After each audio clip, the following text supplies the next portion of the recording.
बिस्मिल्लाहिर्रहमानिर्रहीम अस्सलाम वालेकुम दोस्तों, उम्मीद करते हैं जी सारे ठीक ठाक हो सो। अल्लाह का शुक्र है असी भी ठीक ठाक हाँ। अज जनाब असी आए पे हाँ मुसफ़ा 39 नंबर।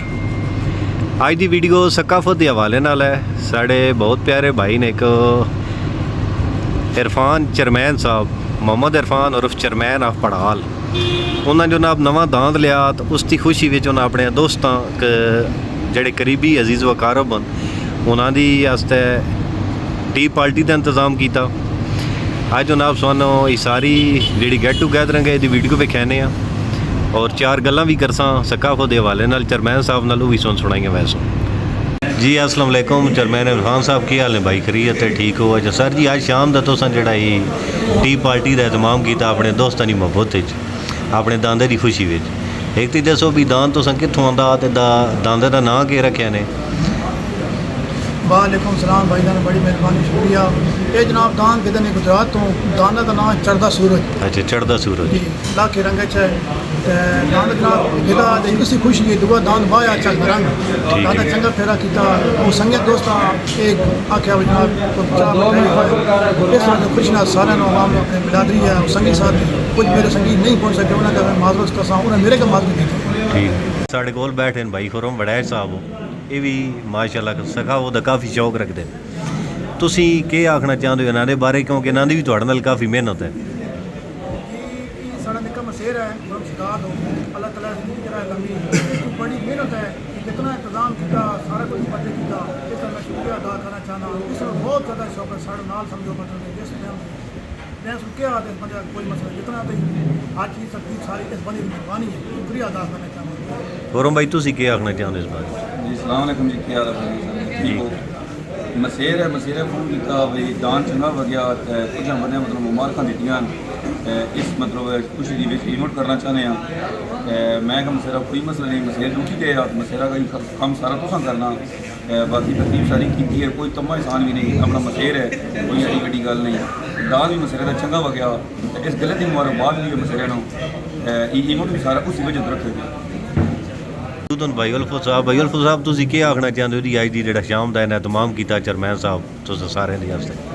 अस्सलाम वालेकुम जी सारे मेहमानों भाई जानो माशाल्लाह जी, ये जो निज़ाम दावत होया भाई फ़ोन किया सारे मेरे वास्ते ये निज़ाम इस तरह होया दावत का भाई फ़ोन दान किया दान दो इन्हें पहले दिहाड़ा फेरा मारिया माशाल्लाह बहुत अच्छा हो गया। तो आने के वक्त अल्लाह करे ना नसीब होया ये कोई ना कमैसी दान इंशाअल्लाह।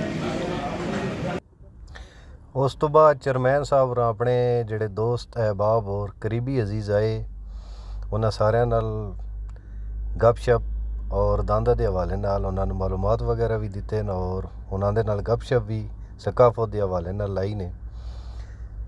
तो बड़ी अच्छी गल है जी, एक परदेस विच रह के बड़ी हिम्मत वाली गल है कि यानी इत्थे नौकरी भी करनी इतने मुश्किल हालात विच और फिर ये भी तवज्जो देनी कि किस तरह डंगर रखने और दांद पालना एक आम शौक नहीं, जेडे पाकिस्तान रहिंदे न उन्हां वास्ते भी एक बड़ा मुश्किल काम है। इस तो बाद खाना आ गया जी, खाना भी बहुत ज़बरदस्त चरमैन साहब और बड़ा खर्चा कीते है जी। ये होटल मुसफ़ा बड़ा मशहूर होटल है, मियाँ कढ़ाई मुसफ़ा 39 नंबर। ये तुसी वेख सकते हो कि मिठाई जलेबी समोसे पकौड़े इन चरमैन साहब और माशाल्लाह जी बड़ी अल्लाह ताला इस खुशी तो नवाजा और बड़े खुशी के लम्हात उन जेडे उन्हें अपने दोस्तों नाल सैलीब्रेट किए।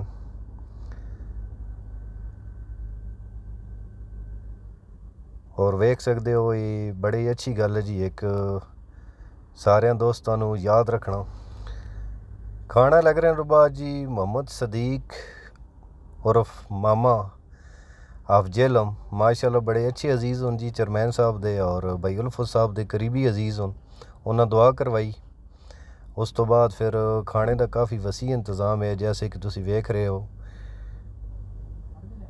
इंतज़ाम बहुत अच्छे है। जिस तरह भाई उल्फत साहब, भाई खुरम वरैच, आतफ कऊड़ साहब खाना खाने तो बाद सब दोस्त अहबाब और करीबी अजीज़ जितने भी है सारिਆਂ बहुत ज़्यादा मुबारकबाद दी है चेयरमैन साहब ਨੂੰ और उन्होंने हौसला अफजाई की है। साड़ी भी दुआ है जी अल्लाह ताला इसी तरह चेयरमैन साहब ਨੂੰ कायम दायम रखे और ਉਹਨਾਂ ਦੇ ਦਾਂਦੇ ਨੂੰ ਮੁਸਤਕਬਲ ਵਿੱਚ ਵੀ ਇੰਜੀ ਕਾਮਯਾਬੀ ਤੋਂ ਹਮਕਿਨਾਰ ਕਰੇ। ਆਮੀਨ ਸੁਮਾ ਆਮੀਨ। ਦੋਸਤੋ ਉਮੀਦ ਕਰਦੇ ਹਾਂ ਅੱਜ ਦੀ ਵੀਡੀਓ ਤੁਹਾਨੂੰ ਪਸੰਦ ਆਈ ਹੋਸੀ। ਬਰਾਏ ਮਿਹਰਬਾਨੀ ਸਾਡੇ ਚੈਨਲ ਇਸਹਾਕ ਵਿਲਾਗਸ ਨੂੰ ਸਬਸਕ੍ਰਾਈਬ ਕਰ ਲਓ ਔਰ ਬੈਲ ਆਈਕਨ ਨੂੰ ਦਬਾ ਲਓ ਔਰ ਆਪਣੇ ਦੋਸਤਾਂ ਨਾਲ ਸ਼ੇਅਰ ਕਰੋ। ਤੁਹਾਡੀ ਮਿਹਰਬਾਨੀ, ਬਹੁਤ ਸ਼ੁਕਰੀਆ।